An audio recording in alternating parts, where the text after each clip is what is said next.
This is Gosport, with Portsmouth on the other side of the harbour. Gosport was founded in the early 13th century, and it was at first called Gooseport, probably because of the wild geese here. For a long time it was only a small place with a population of several hundred. In the 16th century it was still described as a fishing village. Holy Trinity Church. It was built in 1696, and in the late 17th century and the 18th century Gosport grew much larger because of the navy and the dockyard in Portsmouth. They created a big demand for goods from Gosport. This is South Street. In the 18th century there are three main streets in Gosport: South Street, North Street and Middle Street, which is now called the High Street. These are part of the old fortifications around Gosport. In the background you can see some flats. You can see the old church. This was Haslar Hospital.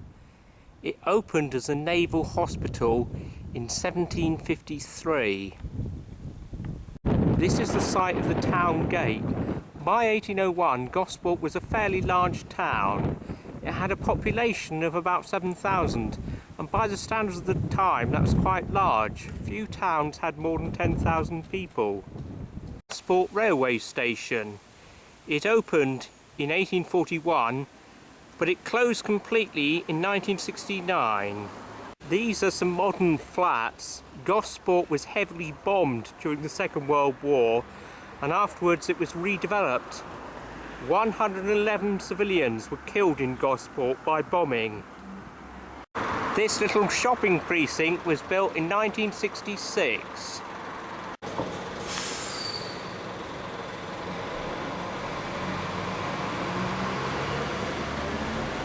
This is Gosport Bus Station. It was built in 1972. This is Gosport Discovery Centre.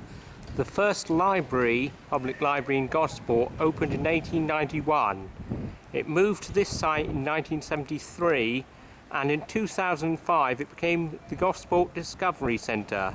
But I haven't discovered the reason why. This is Gosport Museum, which opened in 1975. There have been gardens by the seafront since the early 20th century, but in 1984 they were renamed Falkland Gardens.